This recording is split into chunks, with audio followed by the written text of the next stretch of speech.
Turning on the microphone. Step 1. Turning on us. Step 2. There we are. We've just been giving you a little tease of what the brochure of the cruising life is all about. It's sunsets and, well, rainbows. I forgot that video. And just beautiful, tranquil water views, life on the water. And It is this awesome. it is all that. Sometimes.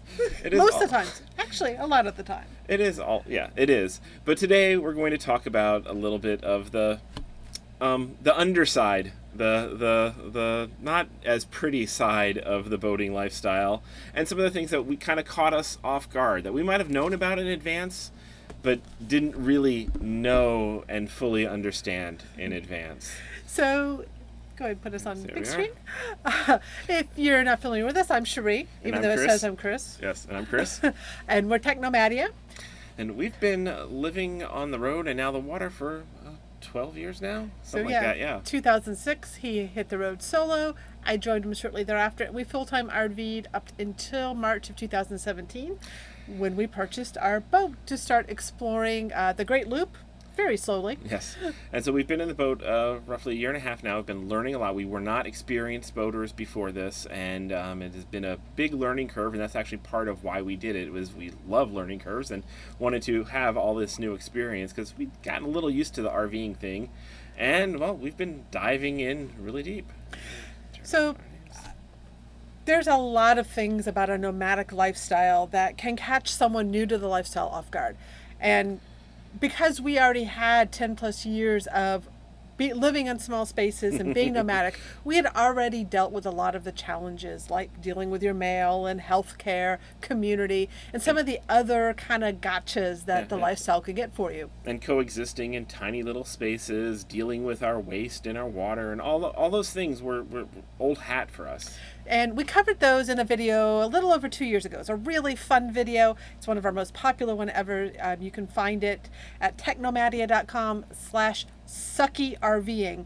And even though it was focused on RVing, actually at least 8 of the points apply to the cruising or RVing lifestyle, any nomadic lifestyle. Right. So that's definitely worth looking at if you want some more sucky stuff. But we're not going to repeat that stuff here. Today we're focusing on the boating side of things and the things that were particularly surprising for us.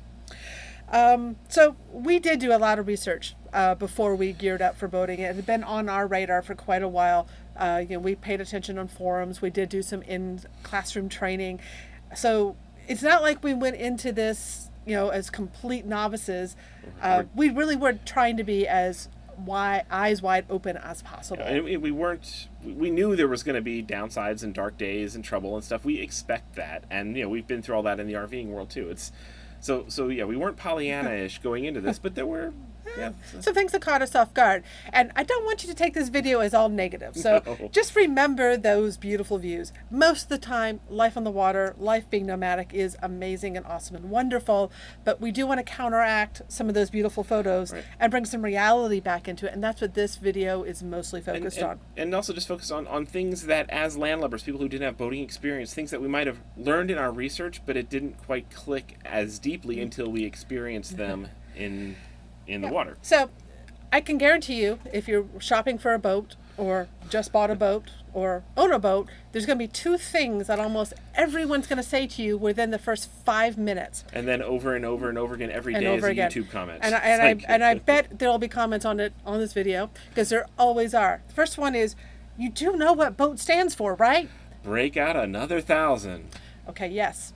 Be prepared. It does cost a lot of money. We're prepared for it. That has played out true. Yeah. So much I would say boat actually should mean break out another $10,000. Yes. Maybe not all the time, but boating, definitely have a budget. And boating is more expensive than RVing, and sometimes a lot of the repairs and costs and expenses that you can put off or defer on an RV in the RV world are more urgent in a boat. So, yeah. Yep. And then the other cliche that you're going to hear is, you do know there are 2 best days in a boater's life: the day they buy their boat and the day they sell their boat. As if all the ones in the middle suck. No, the best days. Yeah. But yes. So meaning that you'll be glad to sell your boat at one day. And We definitely have encountered cruisers that are very glad to be past it. We've had viewers like yourselves that might be RVers who now much prefer the RVing life after having a cruising lifestyle and definitely appreciate the less Complexity. less complexity. But I can tell you, though, we have talked to a lot of boat owners who have just sold their boat. We just talked with one today who sold their boat next to us. It's actually, we find more common, it's a bittersweet day when you sell your boat. So a lot of people get out of the lifestyle because their health is declining or they're ready for the next chapter in their life, not necessarily because they're tired of boating. And I saw actually one of the other cliches fly by in the chat is boat is a hole in the water that you throw money into. Yep, we heard that about 1 million times too. And again, they're all completely true. Those were not surprises to us. So we're going to skip right over those. This video will not be about the costs or that sort of side of it. So let's go right into it. The first thing that really caught us off guard is you realize you own a boat, it's in water. It's floating in water, hopefully. That's the goal. But you're floating in an aquarium, and there's a lot of living things in that water, and us landlubbers don't really quite grasp how quickly and aggressively some of these things will grow and attach to just about anything. And especially if you're in warmer waters and seawater. We've been mostly, keep in mind for the last 18 months, we have been in Florida through all seasons. Stuff grows down here. And I don't think I really realized that, or that you had to do something to the bottom of your boat to keep on top of this, on bottom of this, I guess. Yeah, we heard, you get your bottom scraped and you do this and that stuff, but it still didn't quite grasp it until you see it, and also until you experience just how big of an impact it can have on your fuel economy and your top speed. So when our boat was, when we had stuff growing on our boat, we hadn't had a diver, we couldn't even get our boat up on plane. We're flooring the engines and we're just going. It gives you so much more resistance in the water. Oh my gosh, amazing. So what this means is there's two things that you have to do to keep on top of on top of your bottom. Bottom, yes, whatever. Okay. Number one is there's anti-fouling agents and paint that you put on the bottom of your boat. That means you have to periodically haul your boat out of the water. It's usually done at a boat marina or shop. This is where one of those break out 1,000 comes in. It's like, at a few thousand.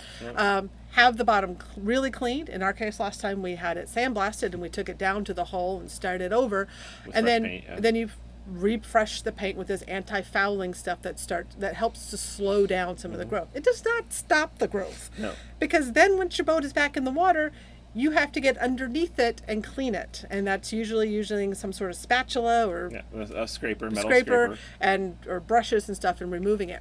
Now, we're in Florida and the intracoastal waterways. The water here is not dive quality. Right, so a lot of the sailing channels, they are like, we're going down to clean our bottom of our boat, and they got pretty blue water, and it's nice. They can see the bottom of their boat. It is still a very unpleasant job. You've got to wear long sleeves, cover everything. The little shrimps will try and crawl in your ears, and it's a very unpleasant chore. But you can do it yourself, and particularly if you have dive gear, and it's not super bad. It is a chore. It is a chore.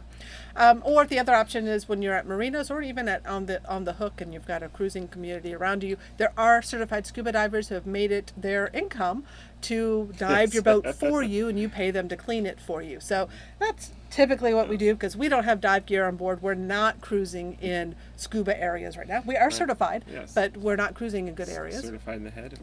You have to be that too. So do have to budget in bottom jobs for cleaning if you're not going to do it yourself. We've typically found the rate is somewhere around $2 per foot for your boat. So we just plan on every 4 to 6 weeks when we're in South Florida anyway to hire a diver to go under our boat. We understand as we go north, we won't need to do those all. And I did see somebody chime in the chat. It's like, well, at least on a boat you don't have to replace your tires. But tires are an every 6-year kind of thing as opposed to doing your bottom every 6 weeks. So huge difference. That didn't quite click in our heads before we had to add that chore. Now, the positive side to this is that means you are inspecting your bottom pretty often. And why do you want to inspect your bottom? Well, you're on a boat and you think, it floats. You don't want holes in it. Well, there are holes in your boat. There you go. So a lot of systems on your boat actually draw we'll combine this with sea strainers here. The water that you're floating in, called the raw water, and into your systems for cooling. Some people actually use that for flush water for their toilet systems. Ours is fresh water. But that water has to come out from, well, in the water. So you have holes through your hull that go out to the water. Lots of holes in some cases. So in this case, those three things there are our air conditioner sea strainers, where there's 3 holes in the boat and then 3 places where water gets sucked in by pumps and runs through the air conditioners and goes through little baskets like this. So yeah, over here's the camera. That filter out all the gunk. So A, you've got holes in your boat, which are a little disturbing. If they break, that's water coming in. And B, you've got these baskets, and well, you've got all that stuff that's living and growing out on the bottom. And when you go to clean it, sometimes you find salads. Sometimes you find crabs. Seaweed salad. Yeah, seaweed salad. If a boater ever offers to serve you seaweed salad, use caution. Yeah, so we have had some really interesting stuff in our sea strainers. Little micro jellyfish. I've had crabs in there. It's kind of disturbing. You're down in the bottom of the boat. You open it up and there's lots of stuff to clean and water's gushing at you. No, the reason that you want the water coming through, it is part of the cooling system. So marine air conditioners, they take the water, and that is the coolant. That is actually what is creating the cooler temperature in your boat. Instead of a fan blowing air across the coils, it's water, which is much more efficient, and it actually makes for a much quieter air conditioner. It's great. You don't have that's the positive side. But if you don't keep on top of it, that strainer gets clogged, the water can't flow through there, and your air conditioner shuts down. Your air conditioner shuts down, or you lose your cooling capacity. So it is something. It isn't that big of a deal to keep on top of, but it does mean you have to crawl down into your bilges where the sea strainers are, and that might be warm. If you're running your air conditioner a lot, it's usually because it's warm, and the bilges aren't necessarily air conditioned. So, and then again with these sea strainers, these are kind of big valves that prevent water from flooding into your boat. This is our main engine one, and you're supposed to go down and exercise them every so often to keep them well lubricated, so you can shut them if there's a problem to keep water from flowing in and just to make sure they're healthy. And sometimes they break, and actually for a while we had one of our air conditioning through hull valves was broken, so anytime we're cleaning the sea strainer, we're having to do it really quick because a jet of water is shooting up through the broken valve until we had a chance to get that fixed. So again, holes in your boat, not things we didn't quite think about. And stuff you do need to keep on top of. So when you're hauled out, you want to inspect them. We replaced a bunch of ours on our last haul out. All right. So that's what are called tight spaces. So you're down there. A lot of things on a boat that you want to work on are in very tight spaces. Yeah. More so, I think, than in an RV. A lot more so than in an RV. Even though a boat's bigger. A boat's bigger, but yeah, I guess they do a lot more creative use of tiny, cramped spaces, and it's a lot more three-dimensional. And I've discovered there's a lot of things on a boat that you can either barely see or barely reach, but not both at the same time. So that means you study something with your head, like standing on your head, and memorize it with your eyes, and then stand on your arm, and maybe you could sort of reach it with one finger and have to remember what you saw to try and fix it, and hopefully you don't drop a tool, because if you drop something, it might be gone in the build forever. So yeah, a lot trickier to do some of the work than... I thought it'd be the same as an RV. On the positive side, it's forced yoga exercise. All right. Or, chiropractic. I don't know. It's Okay. Next thing, we didn't quite realize it'd be different. We're, of course, in RVing, we're used to dumping our tanks. We're used to, poop in the toilet, and you gotta dump it somewhere. We thought boating would be just as easy as dumping your tanks in an RV. There are dump stations at almost every campground. A lot of fuel stations have them, even rest stops have them. It's actually fairly easy to find dump stations, at least comparatively to boating. Yeah, we've never had in years issues with dumping our RV, and on our boat, particularly when we first got started, it's like, the dump station's down at the marina we're at. It's not called a dump station. Oh, the pump out station. Yes, the pump out station. It's broken. Nearest one's 15 miles away. Is a 40-minute boat ride away. When you factor in boat fuel, it's like, how much am I going to pay to get to another pump out station? And how long until yours is fixed? Well, we're hopefully having it fixed this week, maybe. Okay. So, oh goodness. Pump out stations, it's actually a pump, because your tanks are usually at the water line or below, and they actually pump it out. So it's very mechanical, so they are more prone to breaking. There's also fewer of them that we have found than in RVing. And the variability of how you approach them is very different. Sometimes if you're staying in a marina and they have a fuel dock, the pump out station is at the fuel dock and you have to actually leave Move your entire your boat. boat to go over to it. I mean, you do that in a campground, but it's a lot easier to move an RV sometimes to a Yeah. dump station than it is a boat to a fuel dock, especially if there's currents and winds and other Yeah. things to contend with. Or sometimes it's just a cart that you roll out. They've got the hookups right at the slip. We love those. And then you just pump yourself out.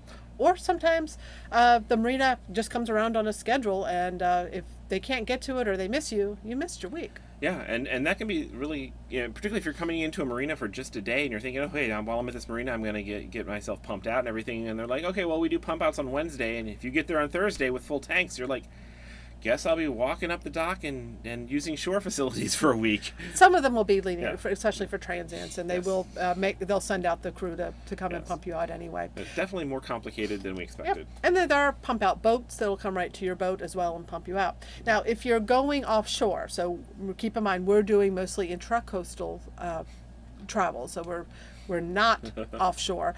If you go 3 miles offshore, 9 miles in some locations, you do need to check the local regulations. You can actually pump your tanks overboard into the ocean. And so that's what a lot of cruisers do, is they'll just go offshore and pump and dump overboard, basically. And also, I do want to point out here, look at the picture. The pump out location is oftentimes on the side of the boat, and if that's not dockside, you are hanging off the side of the boat to bring the hose up and down. If the boat's bouncing around, that can At be... least on ours, it's yeah, difficult. it can be kind of challenging sometimes, a lot more challenging than, All right. than a bus. Okay, I can't find a positive to that one, so we'll just skip over that. All right, next one is, as a landlubber, you look at a body of water, and you think, oh, it's all water. Wow, you can just go anywhere. How You got a free boat. and You wide can go open. anywhere. Especially if most of your boating experience has been in a kayak or a paddleboard, you might be aware that there's depths and rocks and oyster beds and things like that. But your kayak is only drawing a few inches of water. A boat like ours, we're 3.5 to 4 feet underneath us, and in most of the waters we're cruising, and you can't see more than a few inches into the water, so you're blind. You have no idea how deep it is just looking with your eyes. So if you're doing cruising like we are, we're going up a waterway or canal systems, or maybe even cuts through lake systems and things like that, there is a road. There has been machinery that has gone through It's and called a channel, dredged yes. a ditch. And that's what you have to travel in if you want to travel safely through a body of water sometimes. If there's shoaling or narrow, skinny water or anything like that. And you can't see it. Mm-hmm. And may not necessarily be well charted. Now they have channel markers that hopefully will mark it and to get moved if things shift, because that's the other thing is the road shifts. It moves. It can move. Yeah, they have official government channels and stuff, government charts and Navionics charts and Garmin charts. Lots of charts to choose from. Sometimes they agree with each other, but then a storm comes through and the current changes and the channel is changed. It's silted in one place, and maybe there's a sunk boat somewhere else, and all these things are underwater that you cannot see. So it does make navigation and needing to plan and plot in advance. And having gear on board. So we do have a Yes. depth sounder, Yes. so we're constantly taking depth measurements. We do have a forward scanning sonar, so that if we're moving slow enough and we catch it in time, we might see a shallow spot Yes. coming up. And yeah, But sometimes you don't see that there's an obstacle in the way. And like we did about almost a year ago, is we hit a channel marker that had been damaged. It was the opening channel marker to a very tight channel, and we didn't check the charts against the reality of what we're seeing close Right. enough, and ran right over it, and it knocked our prop and strut off. Yeah, so that this piece dangling down is not supposed to be dangling down, and we were very lucky that did not turn into ripping a hole in the bottom of the boat, because a lot of boats, when this happens, they are sunk. Yep. And instead, We're towed. Yes. Thankfully, we were Boat US members, and the tow was free, but that was a $2,000 tow to get us to a facility that could haul us out pronto. And that ended up being a $9,000, whoops, couldn't see the road mistake. Yeah. Not really just a mistake. Apparently, it happens often enough. It's just part of boating. Part of boating is you got to be prepared for those mysterious underwater Mm-hmm. obstacles. Even very, very experienced people run into uncharted things, and well, Yep. best you can do is just study, practice, plan your routes, and then share. Like, very first thing we did within hours of that incident happening is we'd updated every possible online resource to report that this channel marker was submerged and was a hazard to navigation. So hopefully that helped others not hit it Yes. and be aware, and got the Coast Guard out there to get it marked much sooner. Got it there, and got it repaired. Speaking of the Coast Guard, the next issue that we really weren't fully aware of is just how many laws and regulations apply to you as a boater. The Coast Guard has jurisdiction over you. State and local organizations have jurisdiction over you. Their laws and regulations, and how fast you can go, safety equipment, and things like that. And the Coast Guard is the only organization in the U.S. that has a right to board you at any time without a warrant for safety inspections. Yeah, they don't need a reason to come aboard and poke around into all your business. And people who are constitutional into constitutional law be like freaking out, but apparently the Coast Guard is kind of law of the sea trumps that, and which is great. Most people we've talked to have had. Some of them have had encounters with the Coast Guard where there's been a search and an inspection and stuff, but usually they're very, very positive and friendly, and the Coast Guard might give them very good safety advice sometimes, and we occasionally hear of a bad story. They're mostly all positive. Mostly really good, but you got to be aware that people doing their job, they're just coming aboard for a safety inspection. Yes. But you can't say no. You can't say no. So they can board you 24/7 in a marina, at anchor, or underway. So just be aware of that. And despite all these different laws and things that you are under, there is very little requirement for training to drive your boat. Most places there's really not an equivalent of a driver's license for boating. Some states do. A little bit, yeah. In Florida, where we're registered and where we've started our journey at, if you are born on a certain year, and I forget the exact year, you are required to have a boater safety class, which is all done online, and then you get a card. It is optional for those of us that are over a certain age. I think it's right around 30 right now.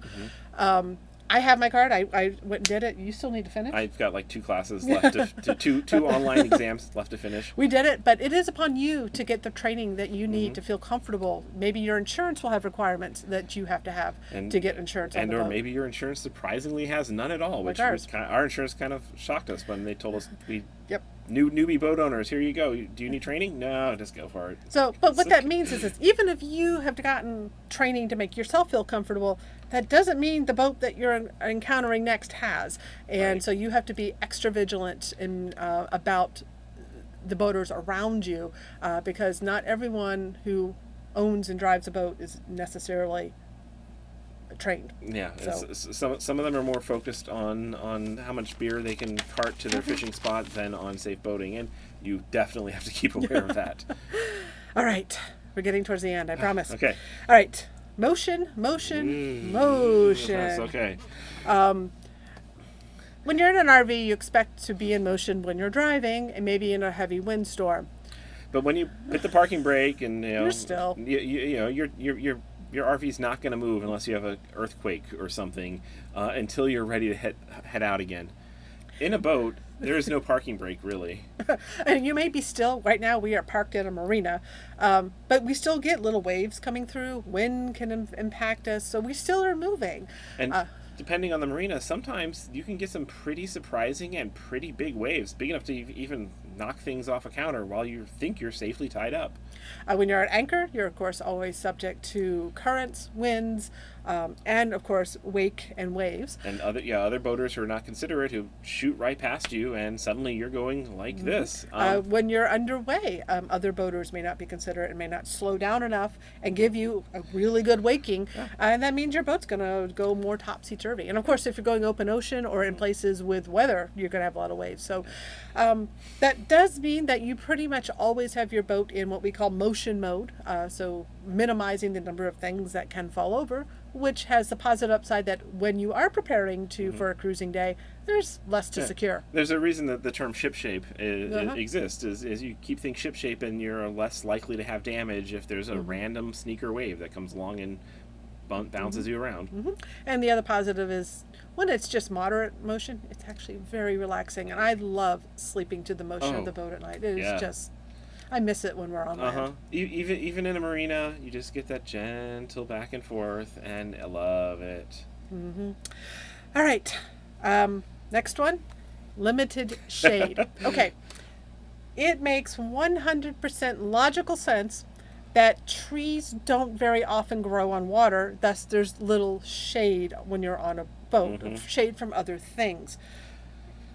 You're in the sun all the time unless you have cloud cover. Yeah. So in our RVing life, we're used to, like, when we're stopping, we're optimizing for shade. We're going to park where there's some shade, and or we're going to angle our view so that we have shade on our prime windows, a shady front porch, and all that stuff.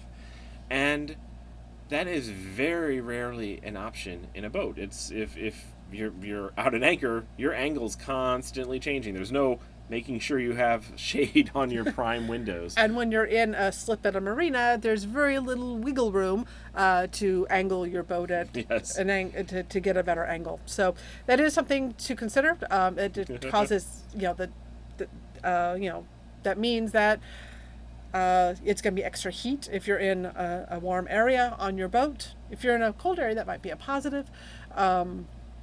For us that are heat intolerant, it becomes an issue. Yeah.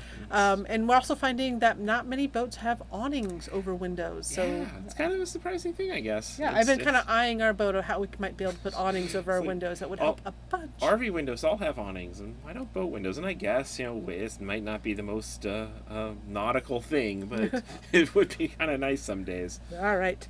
And the last one, if you have questions for us, please do feel free to queue them up in the chat window, and we'll be happy to start addressing them once we get done. And we'll probably miss any questions that have already been asked just because we're not monitoring the chat window. So feel free to queue those up for us. Weather dependency. So weather is we've always been weather aware when we're RVing, and it's a big deal, but it is a 10 times bigger deal on the water and in a boat because that whole motion factor and just how much of an impact the water drag your can have. anchor and things like that. So, and especially here, being in a tropical area during tropical season is an extra thing that we're constantly tracking. But just before you set out for a day, you're looking at what are the winds going to be like, how are they going to impact the waves, and are you up for it? Do you want to go through that sort of weather, or if you're like us, we're complete. We're not in a rush. Well, no, we're not in a rush. We don't want to have an unpleasant boating experience. So if it's like it looks like a bad day on the water and we're someplace good, we have very little incentive to want to press through it unless we really, really have to. So you got to focus on that flexibility because tides. That's weather environmental. You're much more in tune with the tides because that can greatly impact the currents that you're going to be either pushing against or are going to be giving you an extra fuel economy. Well, and then also just how much leeway you have under your keel when you're working through these shallow waters. And there's a lot of places where at low tide you probably couldn't get through, whereas high tide you can just cruise right across. So we might have thought we used to watch the weather a lot when we RV'd, not like we do now. We're obsessive about weather. We have a radar on board, so we're tracking weather around us. We have tide trackers on our wrists. We're watching multiple channels all the time, trying to figure out and keep very aware of the weather. On the plus side, I feel much more in tune with nature. Yeah. And the cycles of the earth. So that so far in our 18 months is one of the things that we have found so far. That in no way means that we won't have future surprises, especially as we continue cruising north in different waters. We are still new at this. That is actually another surprising thing is after a year RVing, I felt very confident. I felt like I could say I was an RVer. After 18 months of boating, I definitely feel like a newbie just starting out. I feel like we have so much more to learn and that there's so many more challenges that we haven't come up against. But we would love, in the comments, if you're watching this later or if you're in the chat now, please do share some of your experience. What are some of the things that caught you off guard when you first got your boat in your first years of ownership? We'd love to hear what your unexpected, surprising things. We don't need to hear bring out another 1,000 unless you really legitimately did not expect the cost, because I think everybody expects that. but yeah, what were those things that really caught you by surprise that you didn't expect? So we're going to now open up the chat window and look and see what questions you guys have for us. Do you want wine as well? Yeah, if you want to go ahead and sure. open a glass of wine, and I'll do our kind of reminder. This Technomadia channel is our personal channel. We do these after our work hours. Our full-time job is running the Mobile Internet Resource Center. That keeps us fully busy all the time and funded. So this is just a hobby. This is our gift to you. We do this for fun. So, we're not here to pitch you anything, sell you anything, or anything like that. We just enjoy hanging out, sharing what we learned, and hopefully learning from you too. If you would like to say thank you for this, or you want to get pre-announcements for when we do these live chats, our Patreons do get advance notice of these live chats. In fact, they actually get a say in the topics that we choose. And they can put questions in advance. You can join us over at patreon.com/technomadia. Or if you just feel like making a one-time gift, we love wine. And if you would like to bring smiles to our face, you can leave a virtual bottle of wine on technomadia.com. At the bottom of every page, there is a leave a tip button. And while we never expect it, we always appreciate and have a big, huge smile when someone makes an effort to say thank you in that way. So thank you. Cheers. Thank you guys for joining in. Hope you're enjoying a glass of tasty whatever you enjoy as well. Oh, that's delicious. Robert Mondavi's That was the one that was Heritage on Red Blend, yes. No, I bought that on. It was on sale at Publix yesterday. Yes. Alrighty, I'm gonna pop this little chat out so it's bigger, Okay. and we'll start taking your questions. So I'll go up like a little bit. Okay. Start right about there, I guess. Let's. Slight electric car charge across the boat bottom. Let's start with that one. Okay, so Joe the Lion asks, what about slight electric charge across the boat's bottom? This tech ever explored? And that's referring back to keeping your bottom clean. We have heard of some of these systems. There's a system that has like little modules on the bottom of your boat. I think it's kind of pricey, and I'm not sure how much of it's science versus snake oil. I've not looked into it. It seems like there's the battle against keeping boat bottoms clean goes back to probably the dawn of humanity, since the early days of shipbuilding, and haven't looked into that yet. Hopefully they find some magic silver bullet that it doesn't poison the water. That's the problem with some of the nickel-based paints that were effective but were poison, and trying to the right balance. But yeah, would love to have something magic that worked. Let's see. Michael asked, did you ever get your new drone, and which one? And we did get the Mavic 2 Pro, and we actually did a video comparing that to the original Mavic Pro. If you want to go back and look at it from Chris's first flight when it arrived. I think it's like a couple weeks. It's like 2 or 3 videos prior in this in the YouTube channel. So definitely check that out. We've got some of our first footage from that, and none of the footage, the drone footage in the little pre-thing was from the Mavic 2 Pro yet. I haven't gotten too much footage with that, but looking forward to getting some cool places. Yep. So there were some questions on if when we hit the channel marker and had the strut knocked off, it was covered by insurance. And we decided not to even ask. The reason is we had just put in a claim for Hurricane Irma damage when we were down in the Keys, and we felt that being boating newbies, having 2 claims in a couple of months, so close to each other, would have significantly upped the odds of them not renewing us. So we didn't want to take the risk, especially since we had a $5,000 deductible. Yeah, it wouldn't have been super huge. So for the $4,000 that we would have gotten out of that claim, we waited until we got the estimate before we made that decision. We decided that we would rather pay the $4,000 since they had paid really well on, no, not like really well. We didn't. I mean, they paid nicely. They didn't even question any of the Irma damage and stuff. Which was all really legit, of course. So, yeah. But they had just paid the Irma claim. We had an open claim on that as well. We didn't feel like pushing our luck with that. Yeah, and to our surprise, maybe in part because of this, as our insurance went down actually. No, they renewed for basically the same. The same right now. I am expecting that they will probably raise it this year once they've tallied all the storm damage Hopefully. the last couple of years. Yeah. But so for $4,000, we decided it was not risk tempting it. But from what we had research, yes, it would have been covered. Mm-hmm. Now, would it have been covered as a not at fault or at fault claim? That was our thing. We just didn't want to push it. We were exhausted even thinking about the prospects. So, Michael asked, how do 911 calls work out at sea? So if you're in distress, you have a VHF radio, Okay. and there are protocols for calling out for distress. There's one that starts with a P. Why can't I remember it? Partake? No. Oh no, you can do Mayday calls if it's a Well, serious thing. Mayday is serious, and then there's like an intermediate one too Right. that you can call out. And we should brush up our knowledge on this. But if you are far out to sea, you can use a satellite communicator. Also, we've got a little inReach with an SOS button on it that will work anywhere in the world if we're outside of VHF range.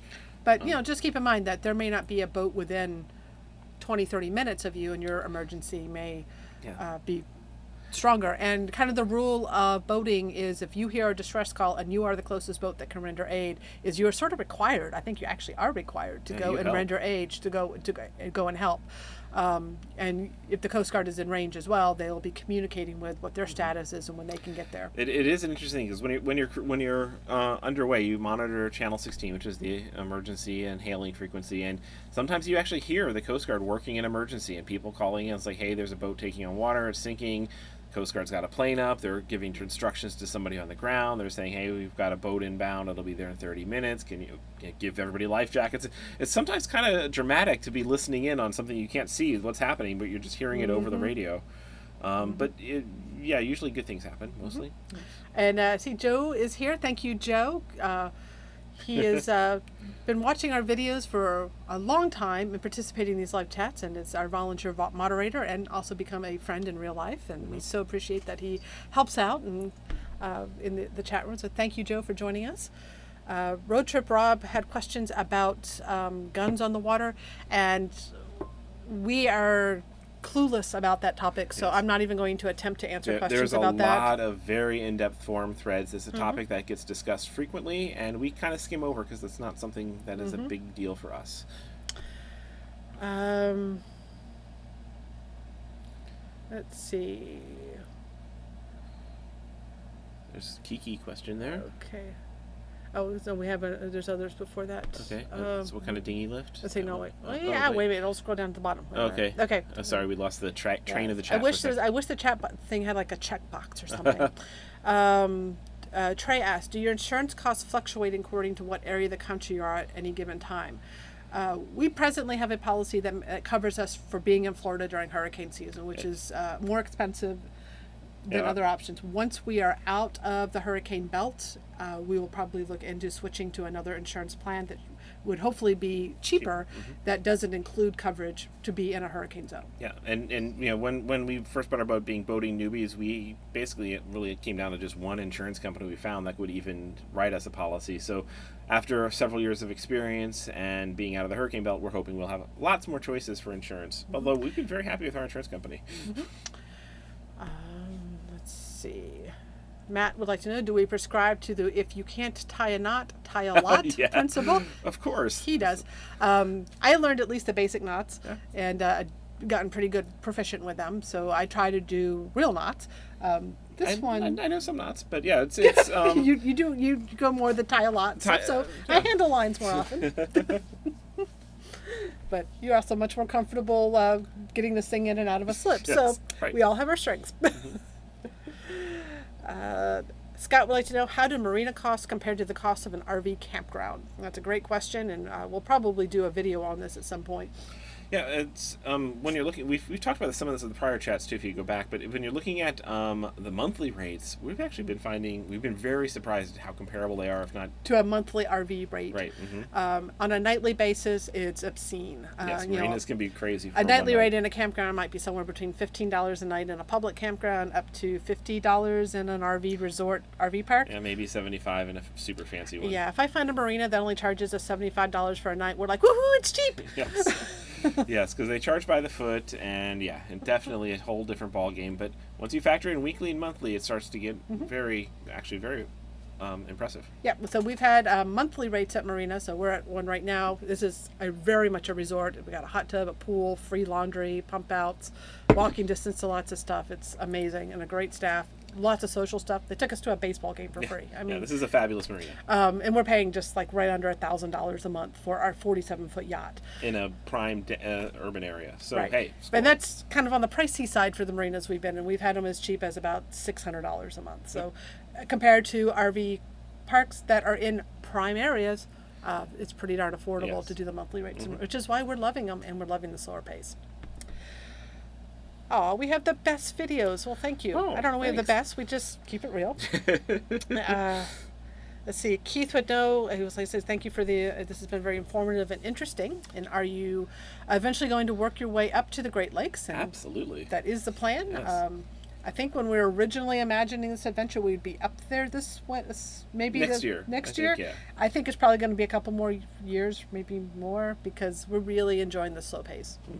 But yeah, the you can't do the Great Loop without going through the Great Lakes, and I want to do all the fun side detours up there. And boating up there is fabulous. The catch is the season's so short, so we'll have to get our boating in really intently, and then store the boat, and then switch back to the RV until the next season. The Nassies would like to know, what are some ways that Kiki has surprised you on the boat? Kiki, this is your cue. You've got a question to answer. Oh, I know. You're answering that on the camera. Ugh. Oh, and I skipped one over. I'll get right back to you, Mark. Here's Kiki. So how has she surprised us, I think was the question. She's taken very well to boat life. She definitely, I think, likes RVs better just because when we're parked, she has access to a yard, which she can go and explore. Whereas when she's in a marina or even at anchor, there's a lot more effort to get to shore for her to go and play in bushes and see things. So She really wants us to get some bushes on board. We did have a frog on board, but she got rid of that, unfortunately. And yeah, it's. But yeah, she's been amazing on the boat. She definitely loves the extra room on the boat and being able to play around and Having multiple floors to explore and play, and actually I think she gets some exercise having to run up and down stairs as opposed to on the bus where it's all flat. So there's overall she's been really good though. And she has surprised us with how adept she is at finding hidey holes and escaping through places we didn't realize were possible to get out of the boat. So there's that. She is a bit of an escape artist sometimes. All right, so I skipped over the question from Mark. He asked, what kind of dinghy lift do we have? And that is another video we are overdue We on are doing. way overdue on our dinghy videos. See, this is all hobby. Sometimes we just don't have time. So yeah, we did a lot of research. It's been over a year now, so we're way behind on this. But we ended up deciding to get a dinghy caddy, and we've been very, very happy with the design. The Bayliners like ours normally have a davit crane on the roof, and they lower the dinghies over the side, and ours wasn't set up for that, and we didn't want that. And this dinghy caddy is just kind of like two metal J's on the swim platform, and they hook on top of the dinghy and then just kind of tilt it up, and it hangs there. Very simple system. With Even pulleys, I yeah. can pull it up the dinghy itself. It can deploy really rapidly, And it was very affordable to get to. Yeah, as far as other davit systems, people spend a fortune on electric to hydraulic davits and things that raise and lower. And this is simple, easy, reliable, safe, fast. So we very happy with definitely need to finish up. We've taken lots of footage. We just need to get that video together because we've been very happy with our dinghy setup. Okay. Ron, hi Ron. It's good to see you again. Well, it's not good. I wish we could see you. Yeah. We'll have to catch up. Ron and his wife Kathy also have a Bayliner 4788 and have been boat sitters for us. They said they seem to have a lot of spiders stowing away when they've cruised. Any problems with critters? And yeah, we have had a surprising number of critters aboard. Yeah, it's in fact, Florida. we have jumping spiders on board the boat. Yeah, so we have really cute jumping spiders. I don't know what it is about when we find spiders. We go to great efforts to catch them and release them on shore. Because they're cute. I love spiders. And then we have these little Florida palmetto bugs that we go to great efforts to smash with huge prejudice when we find them. And so I don't know why we're so friendly to the spiders and not to the other bugs, but yes, we've got bugs. Not too many, but enough to be annoying. And I have had rodents as well. We've had on mice board. and rats. And fortunately, we have a cat. She's helped, and I've had to do the rest. And,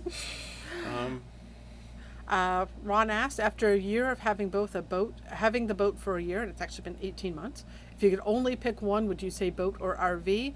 And I'm going to answer with that was, thank goodness we don't have to pick one. Right. What is the situation in which you would require us to only have to Yeah, pick like one? if there's like massive flooding going on, well then I'll take the boat. You know, it's like if the continents are sinking, and if the oceans are drying up, I'll take the bus. You know, it's But by and large, we really are looking forward to splitting our time, especially as we get up north, where it's going to be cold for the winters, and we're going to store the boat and still have our home on land to roam around in.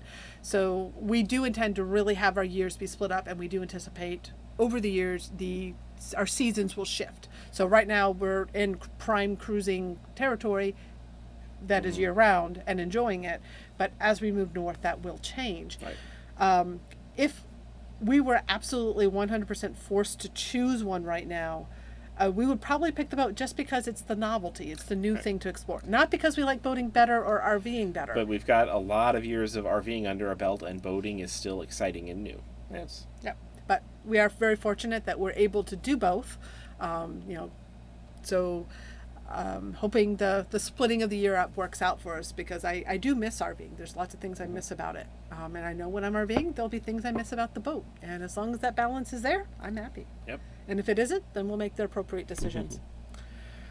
Captain Sterling Kennedy, who just cruised up to St. John's, he says, when you get on the St. John's, you'll get lots of spiders who leave spider droppings. And I've heard down in Sanford in the covered slips, you don't want to be there because lots of droppings as well. Okay. Awesome from the dollar store or Simple Green will remove it. So that's a great tip if you've got spider droppings. Pan is that word that you want to use. That's the medium one between I'm okay and emergency. Yeah, it's pan alert, is alert. like alert. Thank you, Yes. Scott, for parlay. It would be for pirates. Sorry. Yes. Thank you. We Okay. got a lot of people. Yeah, a lot of people caught that one. As Thank our you. brains were just completely missing that. It's like, Thank goodness we don't have a pan situation right now. yes. All right, Nancy S. I had to review a few people who commented on why I'm staying in a van when I have a home. Go back home, I was told. Had that happen your first time RVing? Well, we didn't have a home to go back to. Yeah, we dove in deep. We had no home base. I don't think we ever really encountered that. I think because we were in a very unique RV and had a unique story to tell and a vision of what we were doing, we presented it as an adventure and a new way of living, as opposed to giving them any indication that it was for need or necessity. Yeah, a lot of people thought it was a phase for us, and we kept saying, no, this is not a phase. This is a lifestyle. This is something we're choosing to do. And they're like, oh yeah, have a fun year. You know, it's a good adventure. How cool. So it took us doing it for years and years before people finally got the point that this was not just a phase and not just a quick trip. Now, I don't think we've ever had a negative encounter or someone telling us to go home. Or get a home or things like that. I think it's all in how you present to the world. I mean, if you're feeling like people are going to do that, and you might present kind of a I'm ashamed sort of presentation. Maybe. People might pick up on that and reflect that back to you. And I think if you have a positive attitude about what you're doing and you're strong in your convictions, people tend to get more excited about your adventure and especially present it as an adventure. Yeah, that's... And then, of course, there are some people who are just, buttheads out there, and, well, you kind of have to It's ignore like, them. whatever. It's What say do they have in my life if they Yes. have that sort of attitude? It's not someone that I value. Yep. Okay. The traveling firefighter would like to know, are you planning to take the ICW through all of Georgia, or might you go outside for a bit if the weather cooperates? Ask us this time. Ask us sometime next spring, perhaps, when we're plotting that. But in general, I'm enjoying doing the ICW. And that is the official Great Loop Right. route, if we want to stick to it. Yeah. We are, of course, going to be keeping an eye on the waterways through South Carolina and North Carolina, which right now are off limits. Yeah, actually, the entire ICW is closed through big chunks of North Carolina After right now. Hurricane Florence. So we'll be keeping an eye on the reports through there, and if it makes sense to delay or Go around or whatever Yeah, alternative. that'll be on our next spring cruising plans. Yeah. So Let's see. congratulations, Manuel, for buying your boat. Awesome.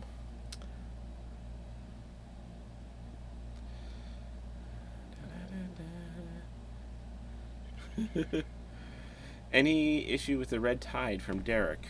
We're north of that, Yes. so that was the Okeechobee waterways spilling out into both coasts. We're well north of that before that happened. Yeah, but this So time we haven't had an issue with last year we would have been right in the middle of it if it was happening because we were in Fort Myers. So yeah, it sounds very unpleasant across there. I'm glad we're not having to deal with that this year. Glenn asked, how did you settle on a 47-foot boat as your first boat?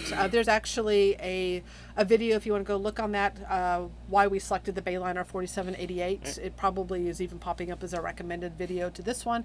It often is. If you want to go look at that one, we actually did a full video explaining our shopping process and why we settled on it. Yeah, and in a nutshell, we didn't plan on it, but this one just felt right, and we kind of expanded our dreams to fit a 47-foot boat. We never would have guessed we'd go this big. Very happy we have, though. Yep. William asked, do we follow the 2-2 rule or something similar in the boat? So the 2-2 rule, for those not familiar, is a common kind of method in RVing, which is you travel no more than 2 hours a day, you stay at least 2 nights, and you're in by 2 p.m. And that works really well in RVing. It's a good way to set a pace and slow down.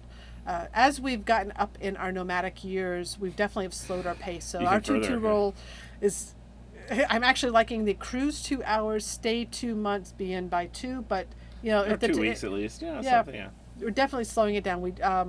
But sometimes if we're just cruising in between stops, we might just do one night anchored out. I do find anchoring out, if I don't have access to land, I only have a tolerance for 2 or 3 nights. So we're looking for spots that have good land access. And it's also, when you're cruising, it's really easy to get into a nice pace of, you get up early naturally, and that's when the water conditions are best often, and the weather's best, and you get up early, and if you don't want to stay where you're at, you just move a couple hours, and then you're set up by lunchtime someplace new, and you might have just gone 10 miles even, or less, and just changed your view a little bit. So we're very inclined to do sometimes very short cruising days right now. So yes, let's see. Captain Kennedy would like to know, does the motor tilt, or do you have to remove it from the davits? Neither. And if you see some of the pictures, actually, when we flip back to the drone footage, you'll see how the dinghy's hanging there. The dinghy's only hanging it's not tilted straight up like... some davits do? Yeah, some of the davits tilt the dinghy so it's on its side. You have to take everything out of the dinghy and everything else, and including either have the motor tilt or take the entire motor off. Ours, once it's up, it's just barely got an angle. It's just like... barely like that, so the motor is completely fine. We don't have to take any of the stuff out of the dinghy at all, so it's a really elegant system. We're very pleased with it. Let's see, Derek asked, did we actually clean the dinghy bottom like we showed at the beginning of the... Yes, it did get cleaned. It took several stops and iterations. Oh my gosh. Yeah, because that was, while we were in New Smyrna Beach, it was just the way it was, the marina was, it was very awkward to put the dinghy back on the boat, so we just left it tied to the side of the boat for... Because there was a lot of great dinghy exploration at that from there. And that was only 2.5 weeks or something. We're like, well, how much stuff can grow that fast? And New Smyrna Beach was... and our slip in particular, you can be in the same marina, and just how the water currents move, it affects different boats differently. Yeah, when we finally pulled our dinghy up, we were just like, we saw, oh my God. And then we hired a diver at that stop, and he came up and he says, so, it looks like your bottom paint's about 2 years old and you haven't cleaned in 5 months. It's like, no, it's brand new bottom paint. And we had just had a diver not too long ago. Oh my God. But our slip in New Smyrna Beach was exploding with life. Craziness. Yes. All right. Joe asked, do we really think we'll make it to North Carolina next year? This time last year, or even at the beginning of this cruising season, which we picked up in April, we thought we would be to the Chesapeake by now. And the Chesapeake has apparently had a lot of debris It's had a rough cruising year. Rough cruising year, so we kind of started backtracking it and saying, oh, maybe we'll get to North Carolina this year, get up to New Bern. Glad we didn't. Yes. And then we just kept enjoying the slow pace, and just we needed the slow pace. Yeah, and we're like, what is the rush? We want to do the side trips. We want to explore. We love getting to know places by staying there longer. So, the loop is not a race, and whatever pace we go is what we go. So, we are in North Florida now. We can't go too much further and not get out of the state. While continuing on the loop path. So. I very much imagine we'll at least get through Georgia next year, and that's not that many coastal miles. So hopefully, if things are clear, we'll get up through. I think odds are pretty good that we will get up at least into the Carolinas next year, but we don't plan that far ahead. So let's see. Yondel says, thanks for being real and opening up your boat to us. Great videos, and thank you. Thank you. We enjoy sharing. We would prefer people make choices out of reality than out of just the travelogues. We are enjoying doing the travelogues. It's a newer style for us since we started the boating, but we're trying to hopefully present a more realistic, show you the challenges as well as the joys. Let's see. Will says, how much is an oil change on your boat and how often are they due? So we have 3 engines that we have to do oil changes in. We have 2 main engines for the boat propulsion as well as the generator. I believe the boat is on a annual and or is it 200 hours? We've got a spreadsheet. I have a spreadsheet that flashes up red and tells me change your oil. And we've done it ourselves, so now we've gotten proficient at doing it. So we just got to buy the oil, which is not too bad. Yeah, I think we spent about $200 in oil and filters and things last time. We did it just a couple months ago and did it on our own, so it wasn't that bad. We did hire it out the first time, but we did a full engine maintenance, so air filters and impellers and the transmission fluids and everything, and it was about $900 plus fluids to hire a mechanic. But we hired the mechanic not just to do it, but to train us. So it's basically, it was a 2-day boot camp in our engine, which was so worth it. Yeah. Right. So it does get pricey if you're going to rely on mechanics to do it. But if you can learn to do it yourself, you can save a lot of money. And the oil changes themselves are not that hard. If you look at the video from New Smyrna Beach that we published about a month ago, we actually included footage of us doing the oil change. You can see some of what's involved. Frank says, we see you having fun, but how much do you work daily? It says way too much sometimes. Way too much. We try to balance, and actually we've done a pretty good job with balance lately too. We've been dividing boat projects, work projects, and having fun, and we've actually done a lot of good balance in the recent month. So we run, if you're familiar, we run the Mobile Internet Resource Center as our primary income source. We try to be an unbiased, community-funded resource center tracking mobile internet options for our RVers and cruisers, combining our passions for technology and helping and community and travel.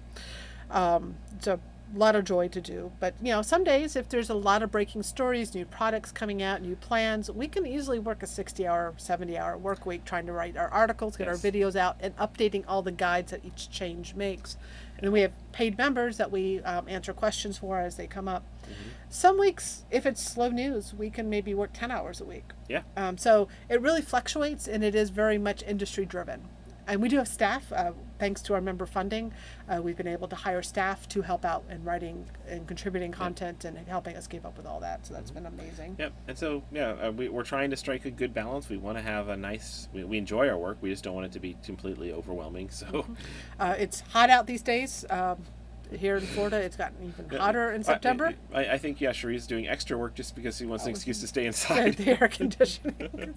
But we do try to get out and play. You saw us in St. Augustine in our most recent video. We were there for my birthday last month, and we did get out and play a lot more. We maybe on those days were working 4 to 6 hours a day and then out playing and exploring more. So we're very fortunate. We've designed a work life where we can have variability and go in those ebbs and flows. And we kind of know when the industry is going to be slow and when it's not. Typically, we hope, yes. When we hope, but they always throw a curveball at us. So, just going to wrap up with a few more questions here. Let's see. Michelle wants to know if there's any Walmart-like places to stay and stop for a night for boats, any including shopping. So, there's some stores that are near water that have a dinghy dock that you can dinghy up to, and there's occasionally free docks along the way that might be sponsored by a city or like here in Jacksonville where we are, there is a city marina by the Jacksonville Jaguar Marina, stadium, and it's a free marina that you can actually stay in and just pay for electric. And then there's anchoring, which is what we'd love as well. As far as like just a parking lot you can pull into and shop, very rare. There's one anchorage that we stayed at in Marcos Island. And there was the Publix nearby had its own. Winn-Dixie had its own dinghy dock, so we anchored out and we took the dinghy to the dock and did all our grocery shopping and came back and then spent the night. Did we spend 2 nights? 1 night there, I guess, in anchored nearby. It was there's a lot of interesting places to anchor. You have to do a lot more homework in advance sometimes. You can't just find the next Walmart, but we're finding it pretty easy to find places. All right, so 2 more questions, and we're going to wrap it up because it's already going on an hour. Stuart asks, how would you compare the community or types of fellow RVers versus other RVers at RV parks? And I would say both have variety of people, which is amazing. I mean, people are called to these lifestyles from all different sorts of walks of life. I would say in RVing, you'll find a lot more people that just jumped in and they're first-time RVers. I would say in boating, it's very rare to find people that are cruising that are first-time boaters. A lot of people tend to have a lot more experience. Changing, apparently. Yeah, because they're seeing YouTubers share about being first-time boaters and Yes. hitting the road. But I would definitely, in both communities, we find amazing, awesome people to connect with that are friendly, outgoing, and you find introverts and people that just want nothing to do with other people. So the variety is there. It is. At some point, we probably should do a talk just about the different social experiences at the different kind of places we've been. But we're still very new in the marine world. This marina we're at right now is our first experience with a very social marina, where there's lots of activities going on and people always meeting out for happy hours by the pool. Yeah, one of the bigger differences, and we've mentioned it before, is when you're in an RV park, you can pretty much guarantee that there is someone staying in every RV that's parked there. In a marina, that's not true, because marinas are also combination yacht brokers lots, storage lots for boats from locals, as well as liveaboards or people on vacation staying on their boats. Yeah. So the marina that we're at right now has almost 200 slips, but yet there's only 40 of us that live aboard or are actually staying here. So that creates a very different thing, because you don't have as many people in a marina typically. Yep. Okay, all right. And then Captain Sterling had asked where our diesels. We have Cummins 370s, and then the generator is a Northern Lights. Yep. And we're going to go ahead and wrap it up. Yes. And a couple more questions came up, but if we keep on going, we keep on going. And so we are going to say good night. Thank you so much for joining in. We certainly appreciate it. And hopefully our patrons will come up with a great topic for next month, and we'll be back. There, and give you a little bit of send you off with a nice video of some sunsets. One more cheers to you guys. All right, thank you guys for joining in, and happy travels on the roads ahead of you, or waterways, or roads that are on waterways. Yes, whatever that happens to be. Microphone on.